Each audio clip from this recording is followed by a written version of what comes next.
Essa é uma casa espírita cristã.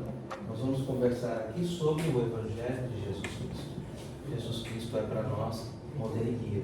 E nós procuramos seguir os seus ensinamentos, seguir o seu Evangelho, seguir a sua vida.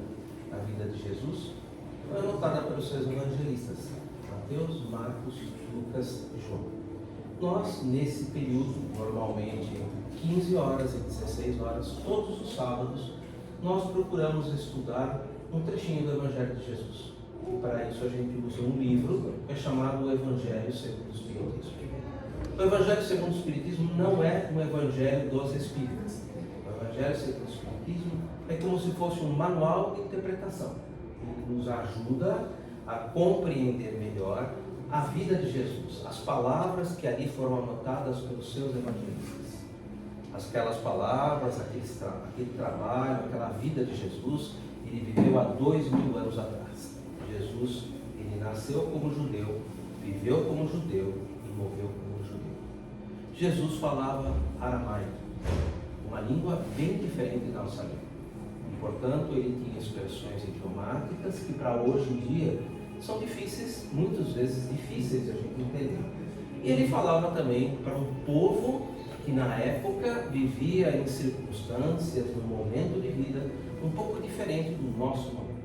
Então o objetivo do Evangelho segundo o Espiritismo é trazer chaves de compreensão, nos ajudar a compreender os ensinos de Jesus, nos colocando no mundo de hoje, na situação de hoje, para que isso possa para nós trazer um refrigério para a nossa alma e possa, enfim, abrir para nós condições de compreensão do que é a vida, do que é essa vida, do que é a imortalidade do Espírito. Nós estamos no capítulo 10 do Evangelho segundo o Espiritismo, que trabalha sobre uma bem-aventurança. A bem-aventurança, bem-aventurados os misericordiosos. Quinta bem-aventurança é elencada lá no capítulo 5 do Evangelho de Mateus, que tem uma sequência de bem-aventuranças. Essa é a quinta bem-aventurança. Bem-aventurados os misericordiosos, porque alcançarão misericórdia. Para ser misericordioso, existe uma série de coisas que nós precisamos aí ir desenvolvendo. Virtudes que nós vamos desenvolvendo. Todo esse trabalho hoje de desenvolvimento dessa bem-aventurança, trabalhando inicialmente no perdão das ofensas, indulgência, misericórdia, e quem sabe um dia não ser movido de íntima compaixão, movido de voz passiva, mas temos a capacidade de agirmos com compaixão, quem sabe um dia, mas tudo isso é um trabalho de desenvolvimento. Quem vai nos falar hoje sobre isso são duas pessoas muito queridas nossas, que é a Catrine e o Fabiano. Esse casal de Minas Gerais, né? De Minas Gerais. Eles estão aqui em São Paulo e, estando nas proximidades do nosso centro, abriram aqui essa possibilidade de interagir com a gente e nos ajudar na compreensão dessa bem-aventurança, no que isso pode impactar na nossa vida, no que isso pode trazer de bom para nós, para que a gente possa construir a paz, que é a quitação com a consciência, e esse estado de espírito que nos leva à felicidade que todos nós buscamos. Antes de a gente passar a palavra para os nossos irmãos, vamos agradecer a espiritualidade amiga por ter preparado durante todo esse dia, esse ambiente, esse local, esse ambiente tão agradável, tão harmônico, com energias boas, com energias que possam realmente trazer para nós um pouco de paz, um pouco de equilíbrio. Vamos procurar deixar as nossas vicissitudes, os nossos afazeres, as nossas dificuldades um pouquinho do lado de fora.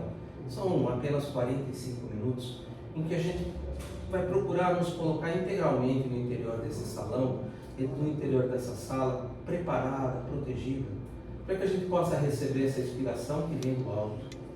Essa mensagem é através da inspiração do nosso anjo guardião ou dos espíritos amigos que estão ali nos amparando, nos incluindo, nos inspirando, renovando as nossas energias, nos preparando para os trabalhos que serão realizados no interior dessa casa, seja na cromoterapia, seja na cura, seja no passe que nós vamos logo na sequência receber essa renovação energética.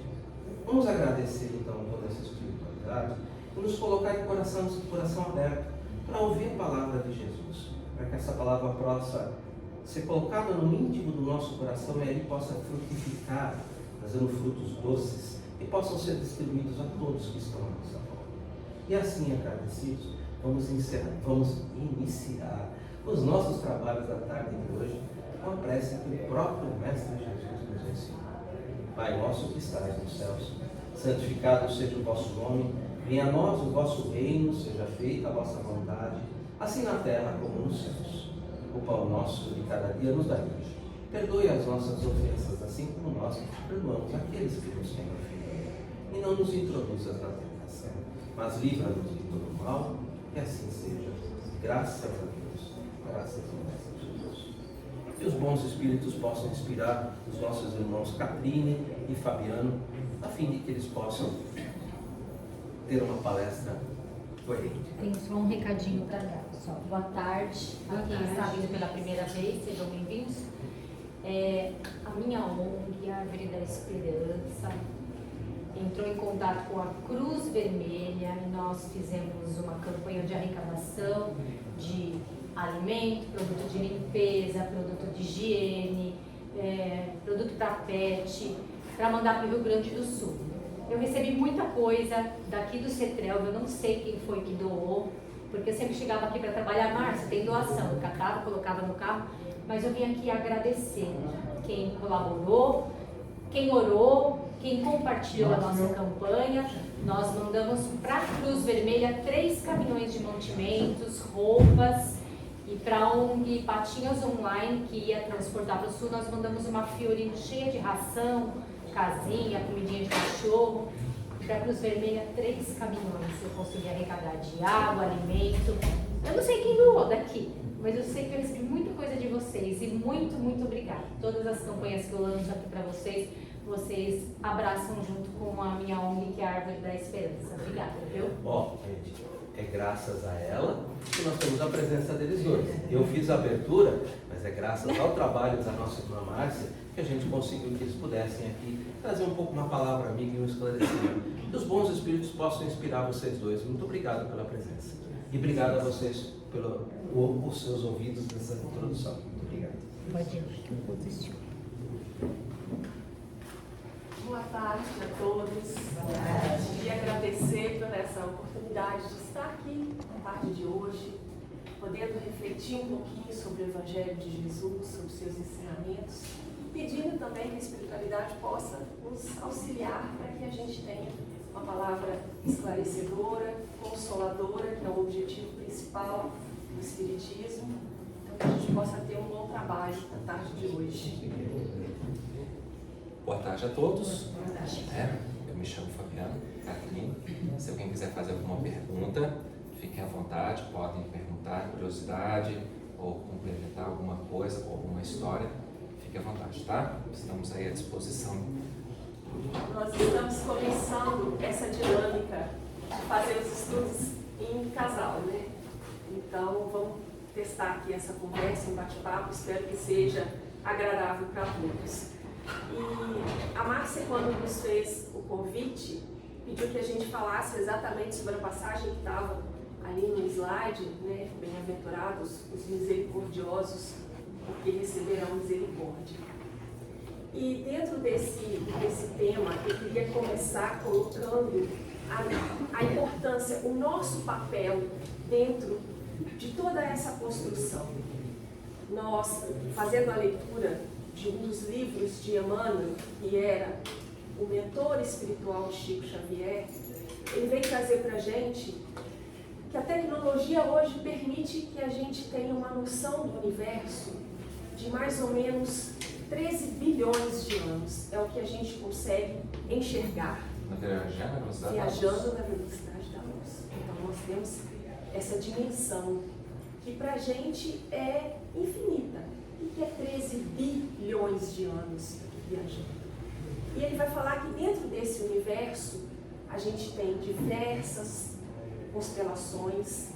E dentro de cada constelação nós temos diversos sóis como o nosso Sol, que nós gravitamos ao redor dele.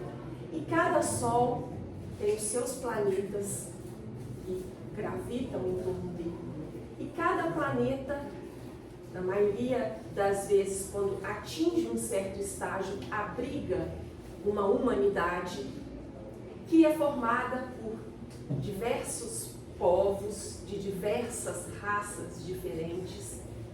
E cada povo desse é formado por individualidades. E dentro desse mecanismo gigantesco, ele traz para a gente que a atitude no mal, a atitude equivocada, a atitude ignorante de uma pessoa é capaz de impactar o universo inteiro. Uma pessoa que age de forma impensada, por desconhecimento, por despreparo, é capaz de impactar o universo inteiro. Quer continuar? Então vamos lá, olha só. Nós estamos falando de um Sol igual ao nosso, que tem mais ou menos 8 planetas que nós conhecemos, que nós rebaixamos Plutão. Estrelas igual ao Sol, só na nossa galáxia tem 200 bilhões de estrelas. A contagem está aumentando com o novo telescópio, o James Webb, que está aumentando, expandindo, a gente está descobrindo novas estrelas que antes não sabíamos. Galáxias iguais à nossa, que é chamada de Via Láctea, tem mais de 300 bilhões de galáxias. Isso só no universo que a luz conseguiu chegar pelo tempo da grande explosão, que não é o caso que a gente vai entrar nesses detalhes agora. Mas o que acontece? Esse universo tão grande, Emmanuel, que é o guia espiritual do Chico Xavier, chega a nos afirmar que a nossa atitude pode contagiar e contaminar o próximo. Vamos pensar um pouquinho no nosso corpo físico. Nós temos no nosso corpo físico 40 bilhões de células, cada um com a sua atividade. Os neurônios, os ossos, a gente tem as hemácias, cada um fazendo um papel, aprendendo com o espírito que toma conta desse corpo, que é o meu. Então eu que estou aqui falando agora, tomo conta desse corpo. E esse corpo está expandindo as suas atividades pelo corpo inteiro. Então cada célula que está tentando aprender comigo como pensar, como agir. Então se eu sou egoísta, a minha célula tende a ser egoísta. Se eu sou altruísta, a minha célula aprende a ser altruísta. E aí nós percebemos que certas doenças que nós possamos vir até passar, elas existem porque a nossa mente está ajudando elas a existir. Já lá antigamente, na época da Grécia Antiga, já tinha a frase: mente sã, corpo são. Então, vamos tentar imaginar 40 trilhões de células que nós temos no nosso corpo. Ótimo. Mas vocês sabiam que nós temos no nosso corpo 3 vezes esse número de células só de bactéria? E nós temos 40 trilhões de células, nós temos 10 vezes mais esse número de vírus. Agora, todos os vírus que nós temos no nosso corpo são ruins? Não.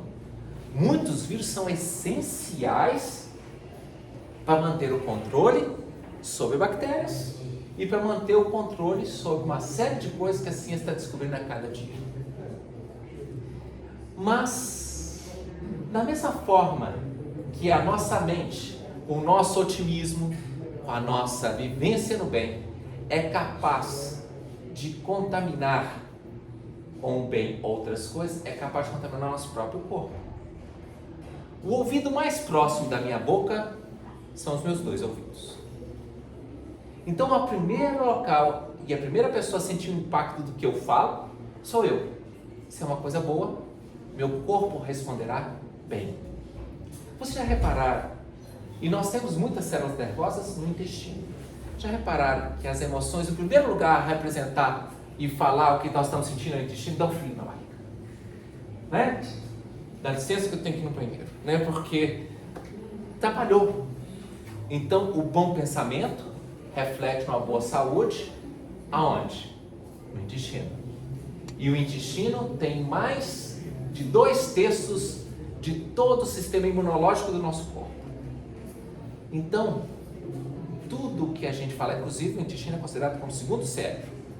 O que nós falamos e pensamos, nosso intestino sente e nosso corpo responde à altura. Pensamentos ruins contaminam situações do nosso corpo que possibilitam certos vírus e certas bactérias que estavam sob controle vivendo tranquilamente no nosso corpo a se descontrolarem e surge às vezes a doença. Então, o que nós percebemos? Uma coisa importante: mente sã e corpo são. Com isso, nós pensamos o que meu pensamento interfere no meu corpo e o que o meu pensamento interfere na sociedade.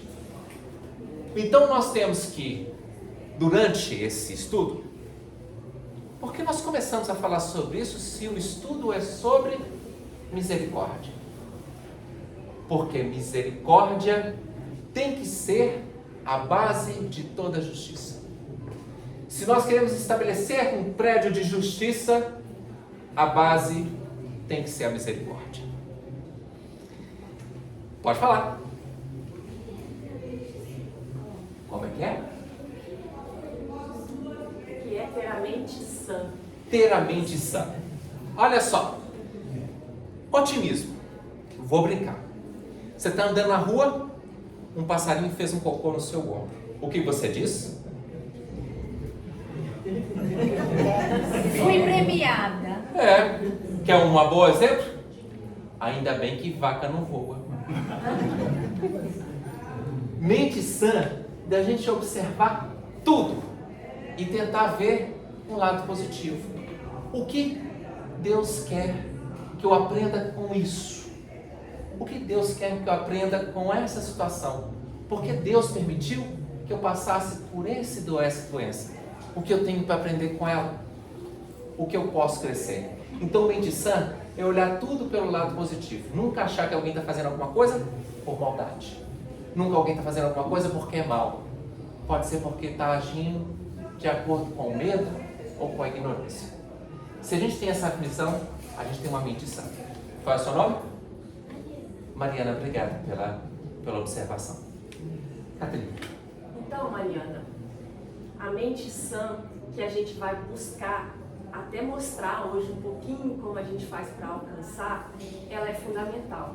Às vezes, a gente, nessa correria que a gente vive no dia a dia, a gente não percebe como que as nossas atitudes causam impacto em volta da gente. Eu comecei falando sobre o tamanho do universo, aí a gente vai olhar o nosso planeta, a gente acha que ele é insignificante, porque tem tanta coisa em volta que parece que ele é insignificante. E a gente também, que mora aqui, quando a gente compara a nossa individualidade com a de 8 bilhões de pessoas que moram aqui no planeta Terra agora, parece que a gente que é um só, parece que a gente é insignificante, que a gente não é capaz de fazer diferença, que a sua atitude boa não é capaz de contaminar outras pessoas a agir bem como você age. É isso que a gente tem que buscar modificar, é ter essa consciência de que assim como uma célula doente do nosso corpo é capaz de adoecer o corpo todo, uma célula saudável pode combater essa doença e uma pessoa que está desequilibrada pode desequilibrar o seu entorno todo, uma cidade, um país, um planeta. Uma pessoa equilibrada pode fazer o contrário. É isso que a gente tem que ter em mente, essa capacidade que a gente tem de mudar as coisas à nossa volta, de causar impacto. A gente vê atualmente, quando a gente vê notícias nos jornais, são notícias sempre muito difíceis. A gente está vivendo uma época de muita violência. A gente abre o telefone e vai pegar as notícias, são notícias de assassinatos, de assaltos, de sequestros, de guerras. são só notícias que nos causam perturbação. E às vezes a gente tem a tendência de olhar para aquela pessoa que é responsável por aquilo e criticá-la, dizer, nossa, essa pessoa, ela é má, ela não podia estar fazendo isso. Quando às vezes a gente não chega ao ponto de desejar a morte daquela pessoa. Nossa, está causando mal para tanta gente. Por que Deus não tira essa pessoa? Ia trazer tanta paz ali para aqueles que estão à volta. Então a gente acaba vendo essa dificuldade do planeta, vendo esse momento turbulento e às vezes nós nos pegamos criticando, julgando, sendo muito rigorosos com as pessoas. E eu não sei quanto a vocês, mas eu acredito que quando a gente julga com muita força, com muita rigidez, com muita veemência a outra pessoa, isso acaba nos tirando a paz. Ao invés de nós acharmos que a gente está cumprindo aquele dever de pessoa correta, justa, indo pelo lado da justiça, às vezes a gente acha assim que agindo com misericórdia para o outro, sendo misericordioso, entendendo que o outro às vezes age daquela forma por desconhecer uma forma melhor de agir, ou ele age daquela forma porque não lhe sobrou nenhuma outra opção, porque ele está tentando fazer o melhor que pode. A gente acha que quando a gente tem esse pensamento para com as outras pessoas, de ser misericordioso, de tentar encontrar um motivo pelo qual aquela pessoa age daquele jeito, a gente acha que a gente vai isentar a outra pessoa da responsabilidade. Se ele me faz mal e eu tenho uma atitude de misericórdia, tento entender, não está agindo assim, me magoando, me machucando, porque a vida foi cruel com ele, porque ele ainda não sabe amar de outra forma. Eu não estou isentando ele da responsabilidade dos maus atos. Ou eu não estou isentando o assassino, o criminoso, o ladrão, quando eu olho para ele com um olhar de misericórdia. Eu não estou sendo conivente, eu não estou apoiando o erro. Eu simplesmente estou olhando para aquela pessoa que ainda não encontrou o caminho e pedindo ao Pai misericórdia.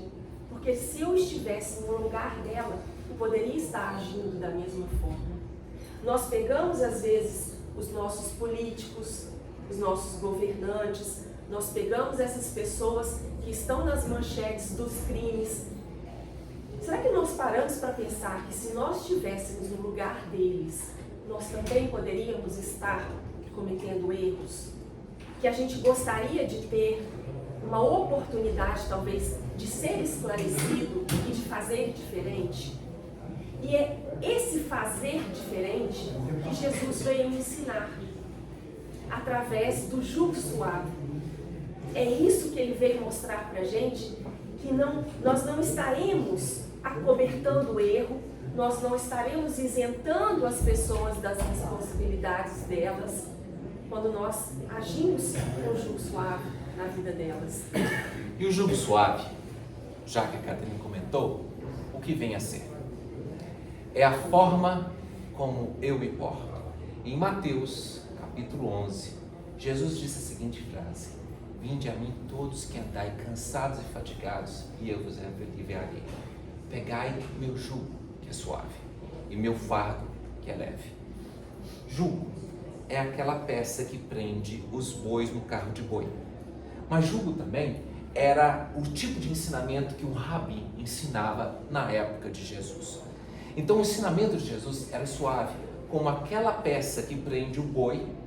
Se a gente fosse o boi, também seria suave conosco. Mas vamos tentar entender o que é o jugo suave. Chico Xavier, no livro chamado A Sombra do Abacateiro, lá pela página 82, ele chega a comentar que muitos de nós sofremos porque somos jugo forte. E o que é o jugo forte? Você vê o erro das outras pessoas, aponta o erro das outras pessoas e questiona aquele erro, aquela pessoa e a atitude dela. Nós temos, nesse comentário do livro A Sombra do Abacateiro, um comentário do nosso querido Chico Xavier falando o que é o jugo forte. E ele diz que toda vez que nós escolhemos como caminhada de evolução o jugo forte, nós evoluímos, mas sofremos. A evolução é em custa de dor. Tudo para a gente é mais difícil. E quando nós escolhemos o jugo de Jesus, que é o jugo suave, nós evoluímos com menos dor. Então nós vamos contar aqui agora, em poucos minutos, algo que realmente vai abrir para nós a visão de que por que temos que ser misericordiosos em tudo, principalmente no julgamento das outras pessoas. Para começarmos a nossa conversa, vamos lá na conversa de Pedro com Jesus, quando Pedro pergunta: Senhor, quantas vezes devo perdoar? 1? 7? E qual foi a resposta de Jesus? 70 vezes 7. 70 vezes 7. Em verdade vos digo, não perdoar 1 ou 7 vezes, mas 70 vezes 7. E para quem é bom de matemática, 70 vezes 7 não é 490. Não, tudo bem, é 490, mas não quer dizer 490 vezes. Mas era uma expressão, igual o mineiro tem a expressão. Segue toda a vida. Vai reto toda a vida. Vai reto toda a vida. A gente sabe, quando a gente ouve essa expressão, que você não vai seguir até morrer, né? Só se for para você seguir Jesus. Mas se vocês forem para Minas, o segue toda a vida é assim, segue um bom tempo, né? Uma hora você chega lá. Quando Jesus falou a expressão 70 vezes 7, significava infinitamente. Esquecer, não só esquecer, lembrar de sempre estar com o coração leve no perdão. E aí ele conta uma parábola muito bonita, que ele diz que o reino dos céus é semelhante a uma pessoa um rei, que procura aqueles que estão devendo. E traz um que lhe deve 10 mil talentos. Gente, 10 mil talentos é uma coisinha da merrequinha, né? Eu procurei saber quanto que vale 10 mil talentos. Um talento são 6 mil dias de trabalho. 6 mil dias de trabalho, gente, é uma coisa para mais de quase próximo de 20 anos, aí uns 15 a 20 anos de trabalho. E aí, um talento era uma moeda de ouro, também tinha um talento de prata, valia menos. E esse talento representa, né, se a gente for colocar com o preço do salário mínimo aí, hoje, essa dívida de 10 mil talentos representaria uma dívida de 3 bilhões de reais, aproximadamente. É uma dívida razoável, né? Quando a gente traz para a nossa realidade, fala assim, gente, era impagável. Então, paga o que me deve. Não tem como pagar. Então, nós vamos separar você da sua família, nós vamos colocar todas as questões que a penologia da época permitia. Você vai se tornar um escravo. Senhor, me perdoa. Está perdoado.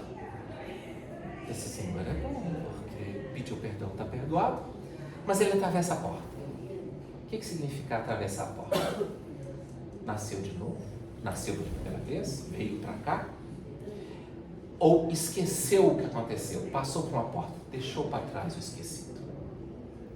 E aí ele encontra um que estava devendo a ele 100 denários, são 100 dias de trabalho, equivalente a uns 5 mil reais.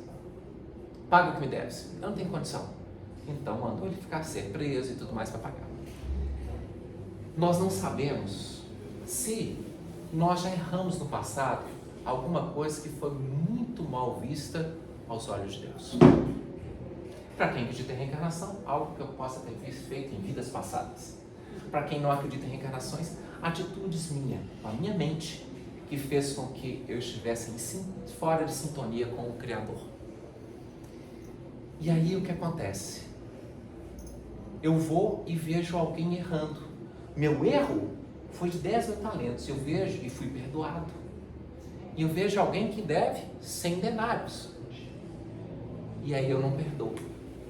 Então nós temos, para entender o jugo suave, entender que para ele funcionar, nós temos que ter o perdão. Isso é importante. Temos que ter o perdão. E aí, nós vamos na seguinte visão. Quem é o exemplo da Bíblia para nós de jugo forte? Uma pessoa espetacular. João Batista. Ele era jugo forte. Por que ele era jogo forte? Porque ele apontava os erros das outras pessoas. Ai de ti, Herodes, que mandou seu irmão para a frente da batalha para morrer lá para se casar com a esposa dele. Apontava os erros das outras pessoas.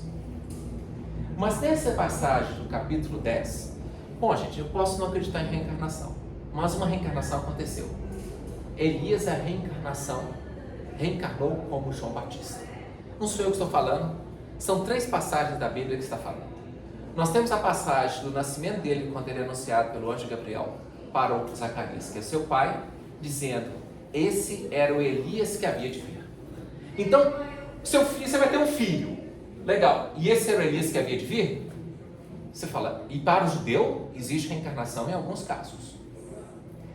Segunda, nós temos passagem, Mateus capítulo 11, aonde Jesus fala o seguinte: o que vocês vão ver lá no deserto? Logo depois que vem discípulos de João Batista perguntar para ele se aquele era o caminho, tipo assim, se ele era o Messias ou se deveria esperar outro.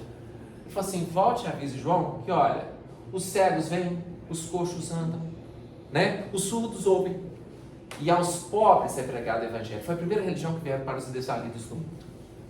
E aí você vê o seguinte, é interessante porque na crença judaica, se você tivesse sofrendo, quer dizer, quando chegasse o Messias, acabaria o sofrimento. E assim que ele conhecia, que ele teve ali de contato com Jesus, que era primo dele, assim que ele teve contato com Jesus, para Jesus começar o seu trabalho, ele foi preso, ele começou a sofrer. E aí o que acontece?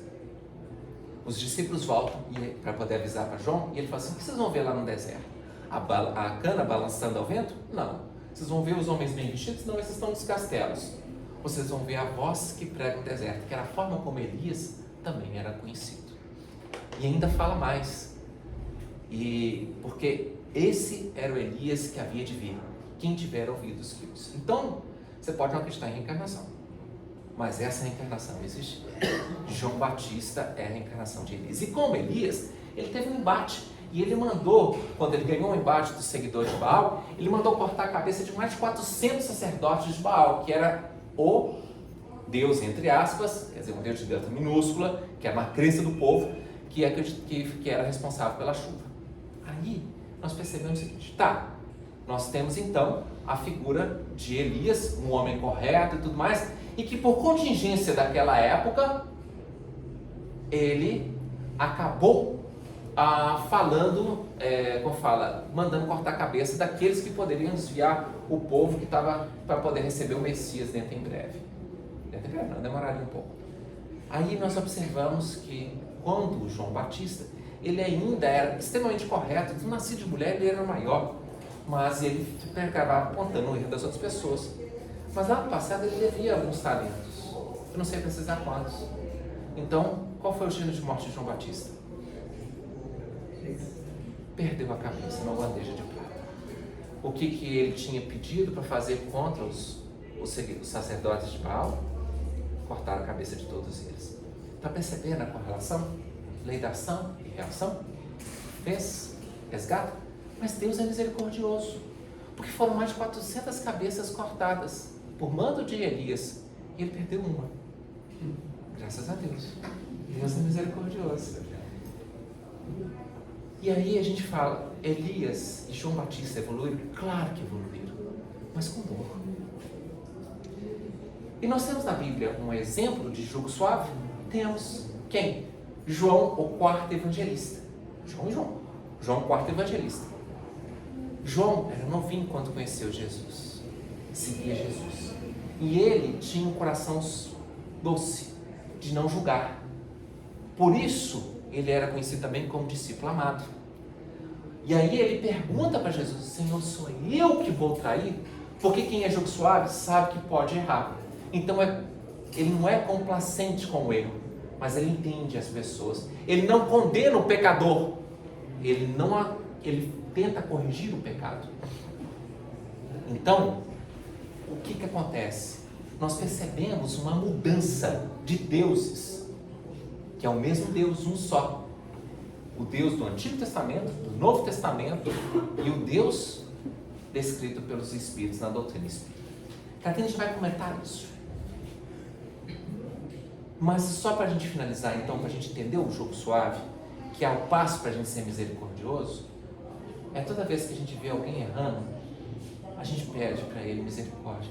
Senhor, tenha misericórdia desse que está errando, porque ele não sabe o peso e o custo desse.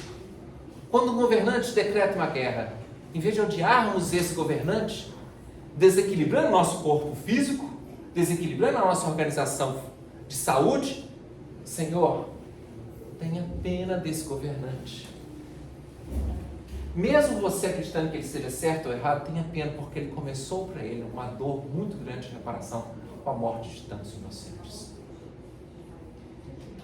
A maior dificuldade que nós encontramos nessa terra é porque nós queremos mudar a outra pessoa na forma de ser. Se você quer mudar alguém na forma de ser, mude a si mesmo e seja o exemplo vivo de como ser diferente. Porque quando eu sou o exemplo vivo de ser diferente, eu mudo as outras pessoas pelo meu comportamento e não pela minha imposição, às vezes vazia, de um coração ressequido que quer fazer com que a outra pessoa mude na força. Agora, para a gente fazer isso é preciso coragem, porque a gente vê toda uma sociedade, eu não sei se vocês já assistiram a série The Chosen, Os Escolhidos. A gente vê todos aqueles peixinhos nadando para um lado e de repente um resolve nadar no sentido contrário. É mais ou menos isso quando a gente decide agir com jugo suave na nossa vida, como se a gente estivesse nadando no sentido contrário, porque a gente hoje está sentindo essa necessidade, às vezes, de correr atrás dos nossos direitos. Se algo te acontece, você fala, esse aqui é meu direito, eu vou processar, eu vou buscar, ou eu vou divulgar isso. Todo mundo vai saber que eu fui injustiçado, todo mundo vai saber que erraram comigo.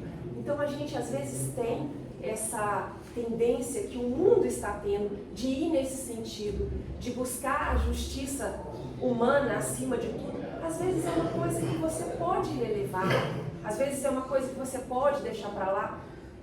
Existe uma frase do Emmanuel que ele fala assim, no direito, abra mão.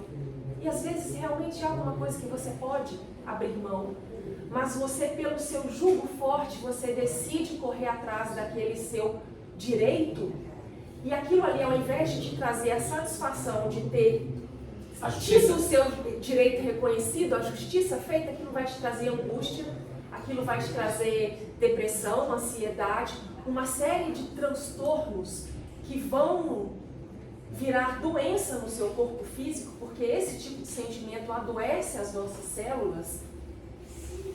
Em contrapartida, se você tivesse deixado isso para que a justiça divina corrigisse, porque Ele corrige tudo. Se hoje você teve um prejuízo e você decide não correr atrás, esbarraram no meu carro, eu sei quem foi, eu vi, mas eu vou deixar. Deus amanhã pode estar te dando, de alguma outra forma, meios de reparar aquilo que aconteceu. Só que nós temos essa necessidade porque às vezes a gente acha que estamos sendo julgados como ingênuos, como criaturas bobas, porque nós estamos relevando tudo que acontece à nossa volta, sendo que na verdade nós estaríamos preservando o nosso organismo dessa chuva de sentimentos que fazem mal, que adoecem. Tem um texto que eu queria ler, é só um trechinho dele.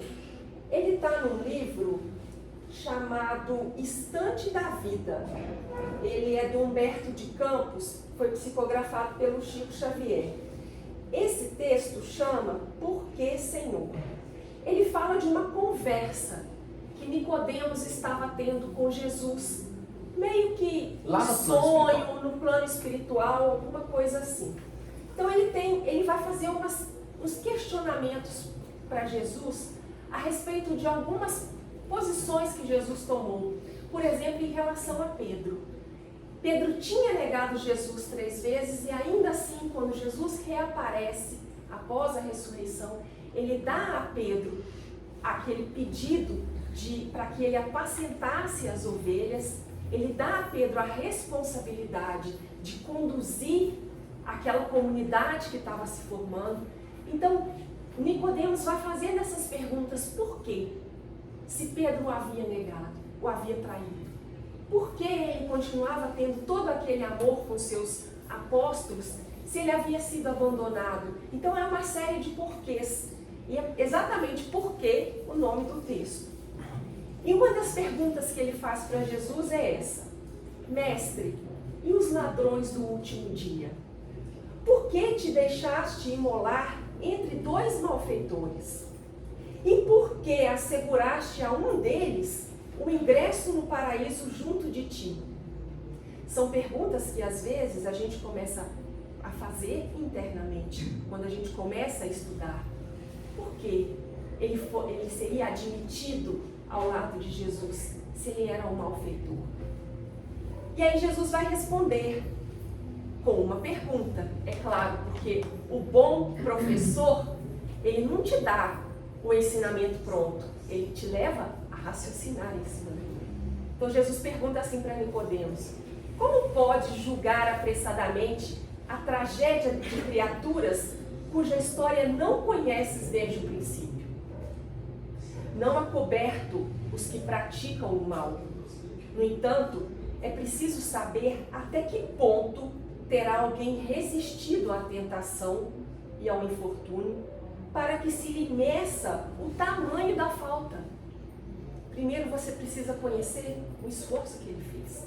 E Jesus continua assim: há famintos que se transformam em vítimas do próprio desequilíbrio, e há empreiteiros da fome que responderão pela crueldade com que sonegam o pão. Com referência ao amigo a quem prometira a entrada imediata na vida superior, é verdade que assim o fiz, mas não disse para quê. Ele realmente foi conduzido ao mundo maior para ser reeducado e atendido em suas necessidades de erguimento e transformação.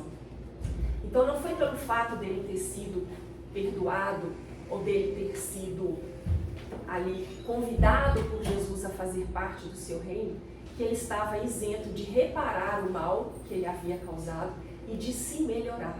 Ele deveria se reeducar. Mas aí Nicodemos continua perguntando: Senhor, e a responsabilidade com que nos cabe tratar da justiça? Por que pediste perdão ao Todo-Poderoso para os próprios carrascos, quando te penduraram na cruz do martírio, inocentando aqueles que te espancavam? Não anulei a responsabilidade em tempo algum. Roguei, algemado à cruz: Pai, perdoa-lhes, porque não sabem o que fazem. Com isso, não asseverei que os nossos adversários gratuitos estivessem fazendo o que deviam fazer. Eu esclareci tão só que eles não sabiam o que estavam fazendo, e por isso mesmo se revelavam dignos da maior compaixão. E se a gente colocar em todos os momentos da nossa vida essa resposta de Jesus, eles não sabiam o que estavam fazendo, nós vamos nos sentir muito mais leves. Porque as ofensas dos outros, as críticas dos outros, as maldades dos outros, elas serão abrandadas no nosso coração. E isso vai nos trazendo a paz. Aquela paz que só os apóstolos de Jesus conheciam.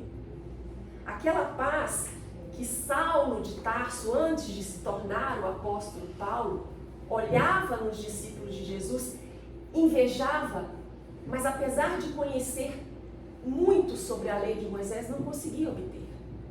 Porque ainda lhe faltava essa parte de ser jugo suave, de aprender a desculpar, a encontrar uma desculpa para a atitude do outro.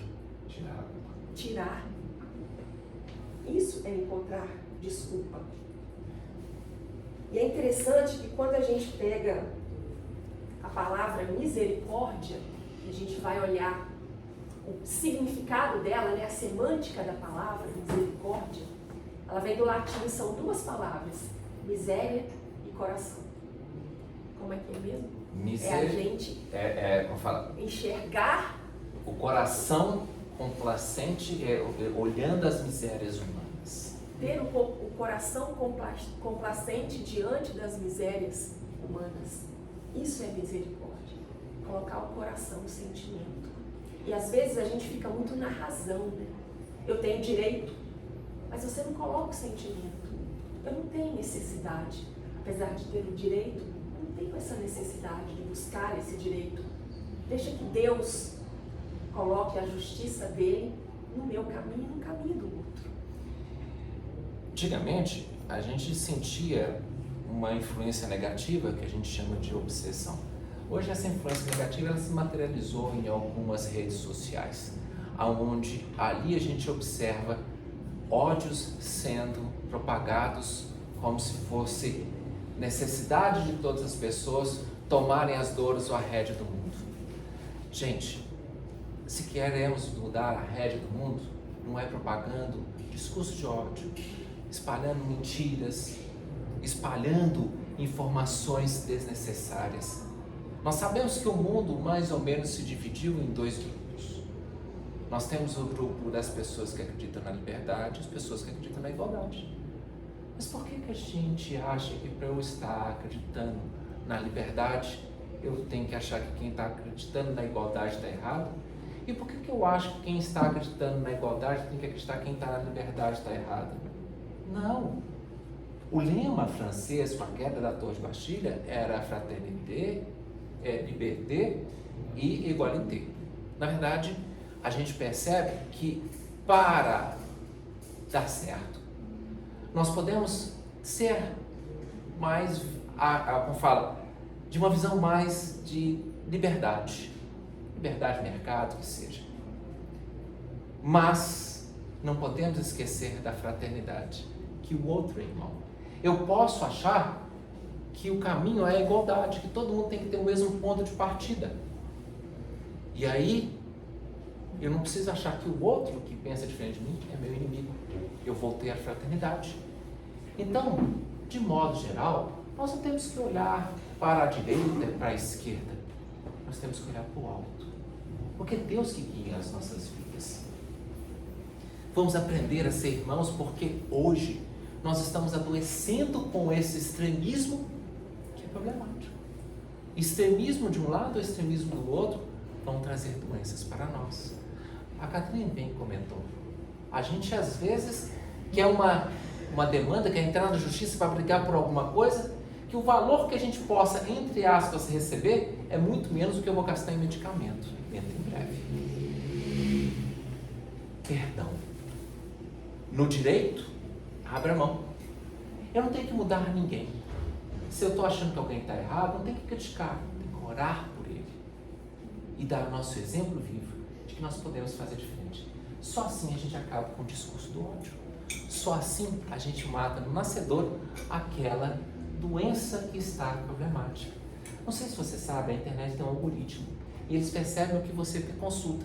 E o que consulta é o que ele te mais dá. Então, normalmente, nós estamos vivendo numa bolha. O mundo que você está vendo é o mundo que você quer ver. Se você começar a consultar coisas diferentes, para de aparecer essa bolha. Então, cada dia mais você aparece em coisas para te deixar mais ativo na internet. Então, o que acontece? Começa a aparecer algumas coisas que é contrário ao que você pensa para você ficar mais ativo e começar aquele processo de agressão. E ser agredido, agressão, agredido. E aí, o que acontece? Quem está por trás disso ganha mais com propaganda, com venda de dados, com uma série de coisas. Não vamos entrar nessa. Está fazendo mal? Deixa de lado. Porque a gente acessa essas questões e fica invejando a grama verde do outro e não consegue perceber a grama que nós temos. A gente vê alguém que postou uma viagem que fez para a Europa, outro que fez a viagem para a praia e falou assim, gente, não estou conseguindo chegar em Guarulhos ali, não é para pegar avião, não é para visitar meu parente que está ali. Então a gente começa a ficar triste porque o outro tem uma vida que a gente não tem. Nós temos a melhor vida que precisamos para evoluir e crescer.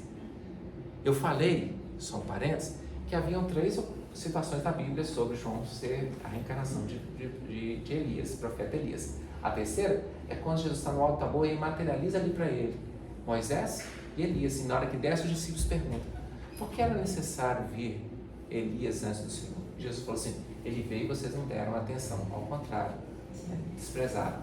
E os discípulos entenderam que se tratava de João Batista. E por que nós estamos comentando isso tudo?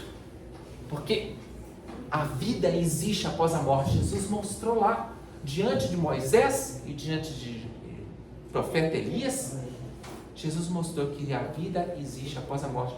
E por que nós fazemos dessa nossa vida um verdadeiro tormento?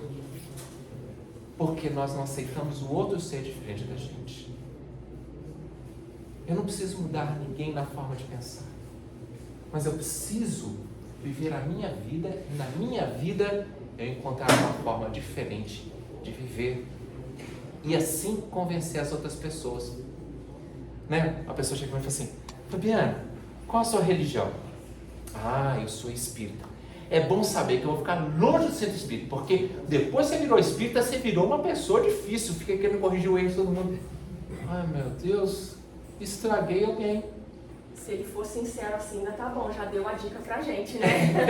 O problema é que a pessoa, na maioria das vezes, se afasta e você fica sem entender o que você tá fazendo de errado, né? Agora alguém te vê trabalhando no bem, ajudando o próximo, sendo paciente, não levando a discussão para frente, orando, perdoando. Qual é a sua religião? Eu sigo Cristo. Eu também quero seguir o Cristo como você. Seja católico, seja evangélico, seja protestante, seja espírita, seja hindu, seja budista. Mas se eu estou fazendo bem, eu estou seguindo os conselhos do Cristo. E nós vamos observar que nós podemos ter uma visão do Cristo, de Deus, como uma visão do Antigo Testamento. A visão do Deus Justiça. Aquele Deus que fez, errou, paga na mesma moeda. Fez, errou, paga na mesma moeda. Mais ou menos aquela questão, né? Vocês mataram os filhos dos hebreus jogando no Nilo, que Moisés foi um que não morreu. Naquela época, lá quando Moisés nasceu, jogaram as crianças, mataram as crianças e jogaram no Nilo. Moisés não morreu ali, né? Foi, na verdade, levado, inclusive, por uma arca, fazendo uma relação, uma arcazinha, e onde foi criado como da família do faraó. Depois ele solta o povo hebreu, mas antes disso morrem todos os primogênitos. Olha por olho, dente por dente. Você matou os meus, agora eu mato os seus. Se a gente olhar a Bíblia, o Antigo Testamento, muito superficial, nós vamos ver um Deus justiça.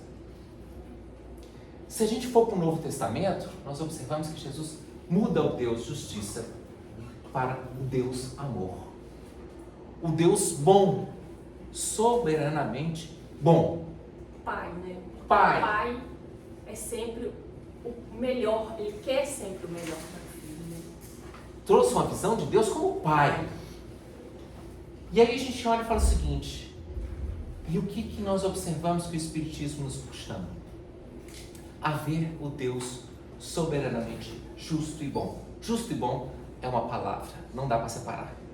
Não dá para falar que Deus é só justiça, senão a gente vai ver algumas coisas no Antigo Testamento e achar que Deus era só justiça. E não dá para ser só bom, porque fica parecendo então que não corrige o erro.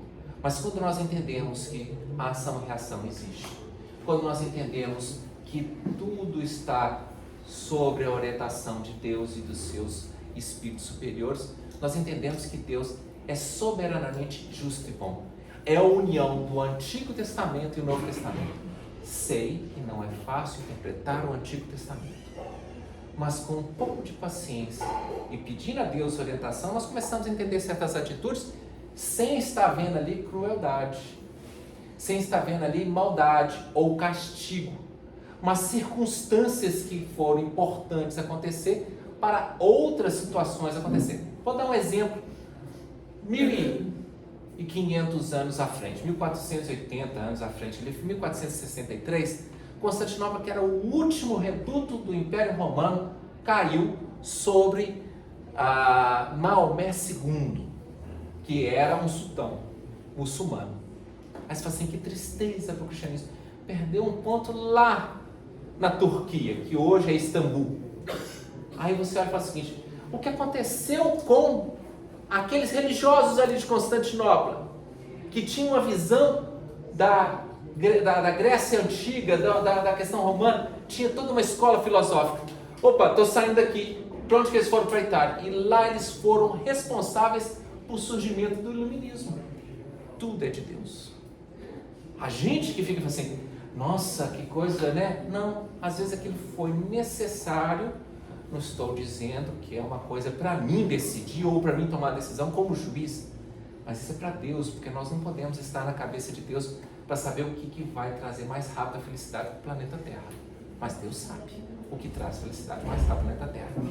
Então, se a gente olhar o Antigo Testamento, não julgar, para não errar pelo julgo forte, e olhar e falar o seguinte: isso foi estradas e necessidades de construção para termos a chegada do Cristo.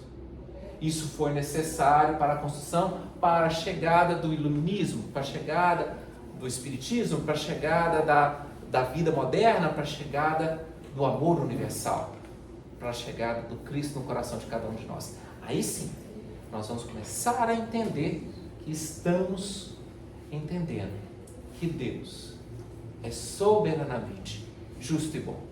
A justiça junto com a bondade, ali consolidada, cuja base é a misericórdia. Por quê? Podem ter certeza, a vida que nós levamos hoje, qualquer pessoa no planeta Terra, é muito mais confortável do que a vida de um imperador romano na época de Jesus. Só para começo de conversa eu vou dizer uma palavra: anestesia. Né? Só essa já mostra como teve muita misericórdia para a nossa vida. Né? Pensa arrancar um dente sem anestesia. A gente costuma fazer os estudos, né? Nós temos um NEP na nossa cidade, em Leopoldina, e a gente estava estudando sobre a passagem da cura do cego. E no meio do estudo, assim, a gente teve aquele insight, né? Porque quem conviveu na época de Jesus teve a oportunidade de ser curado por ele. Eram paralíticos, eram cegos, eram leprosos, né? Eram pessoas de todas as classes, de todos os lugares. Ele não media e não escolhia. E hoje a gente vê esse milagre acontecendo às vezes todos os dias nos hospitais. Você tem uma cirurgia, você volta a andar, você volta a ver. Você tem medicamentos para tratar a maior parte das doenças. Então o milagre hoje ele acontece todo dia. Por misericórdia. Só um parênteses. Uma vacina contra a Covid que foi feita em 1 ano por causa da tecnologia, que é de Deus. Se não tem cientistas, é porque Deus permitiu que isso viesse através da ideia de cientistas de conseguir desenvolver uma vacina em 1 ano. Isso é inédito. Gente, acabou as mortes. Minimizaram demais. Ainda sabemos que tem exatamente isso que a Catarina está falando. Desculpa, gente. Não, mas foi ótimo, né? Foi uma boa lembrança.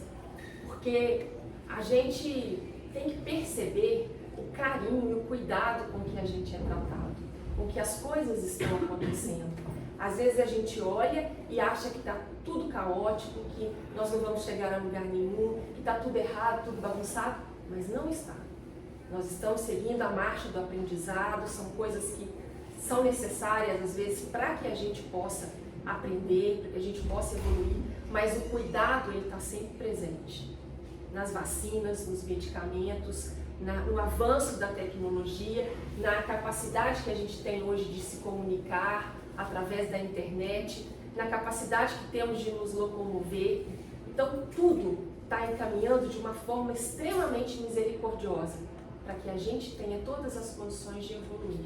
Então, que a gente possa parar de enxergar o lado negativo e enxergar esse cuidado com que a gente é envolto pela espiritualidade, por Deus, nosso Pai, que vai nos dando as ferramentas necessárias para que a gente possa cada dia ter condições melhores e esquecer um pouco essa parte ruim, esses pensamentos que não nos ajudam a progredir, a caminhar para frente e concentrar na bondade divina e procurar ser aqui aquela célula que vai trazer a cura para aquelas outras que estão à volta, que seja na nossa família, que seja no nosso trabalho, que seja no centro espírita, que seja na rua, na calçada, nos lugares que a gente vá, que a gente possa estar equilibrado, para que o nosso equilíbrio possa se espalhar ao nosso redor. E eu acho que o nosso horário já Tá finalizado, mas assim, queria deixar aberto, se alguém tiver, né, alguma pergunta a fazer. Não que a gente vá saber responder tudo não, tá? Eu vendo as bem-aventuranças como uma coisa crescente, né? Ela começa lá bem-aventurados aflitos, depois ela vai. Você vai tendo um entendimento, uma consciência. Eu acho essa bem-aventurança mais difícil. Essa misericórdia, esse perdão, porque se você pensar que o seu irmão fez alguma coisa pra você que te deixou aborrecido, te prejudicou materialmente, seja pra...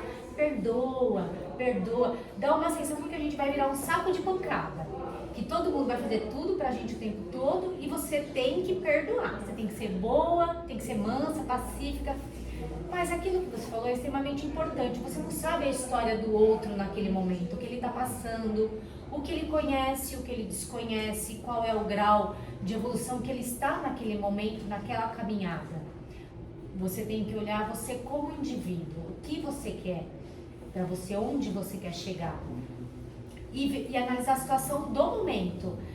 Incomplacente, para não causar briga, perdoar. Eu acho a bem-aventurança mais difícil que tem. E ela é interessante que ela é a única que tem uma consequência direta, né? Você dá e você recebe. Não são coisas diferentes. Bem-aventurados os misericordiosos, consequência, receberão misericórdia. Então dá essa sensação de que a gente precisa o tempo todo estar dando para receber, que parece uma troca, né? E na verdade não é. É desenvolver um sentimento que vai fazer muito mais bem para a gente do que para o outro, né? Não é o fato de você agir com misericórdia para o outro que às vezes vai levar para ele a paz, a tranquilidade, mas com certeza vai trazer para a gente, né? E pegando nesse gancho que você falou, eu poderia falar até o nome da empresa, mas eu não vou falar porque está gravando. E,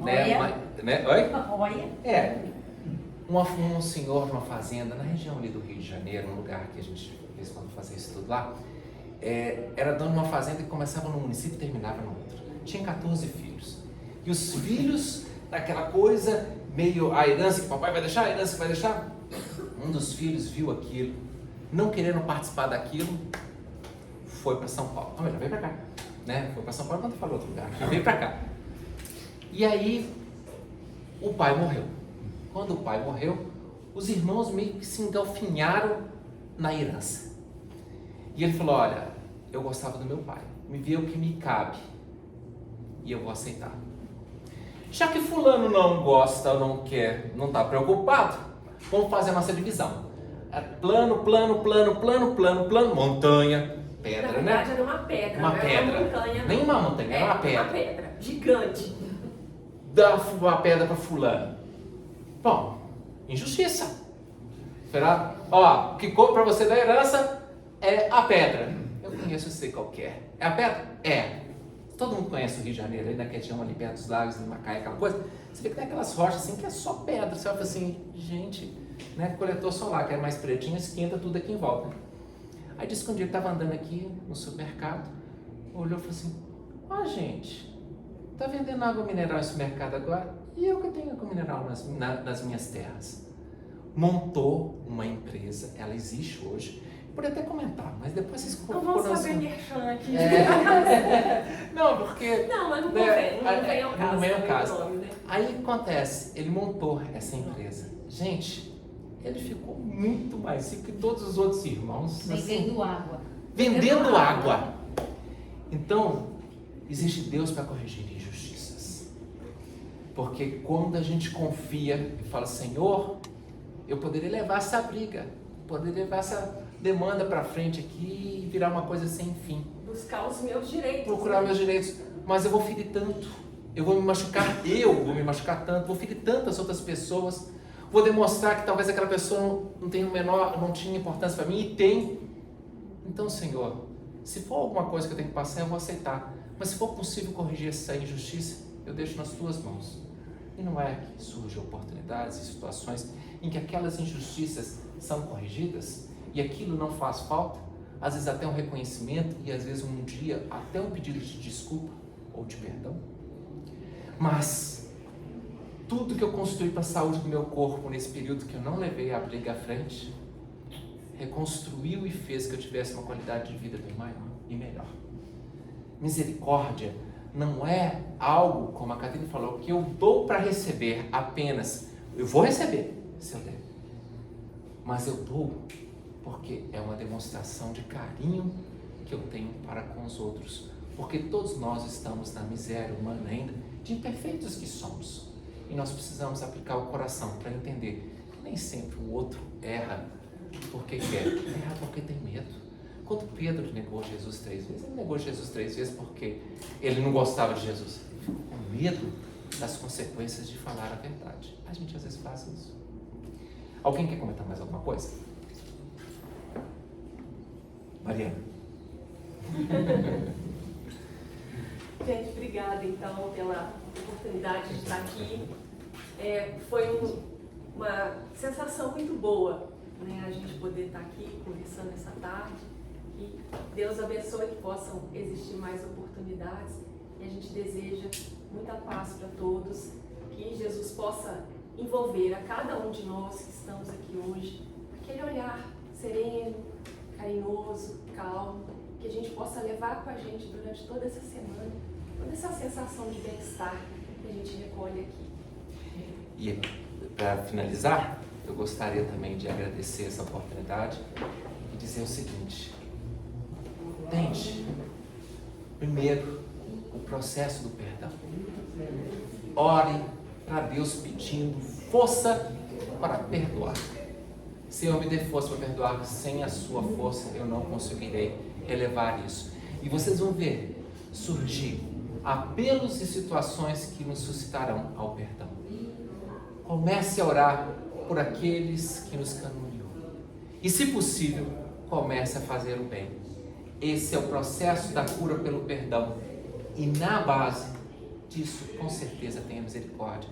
Que o Senhor possa abençoar todos nós e que possamos seguir com a visão de que com Cristo poderemos ser mais misericordiosos. Muito obrigada.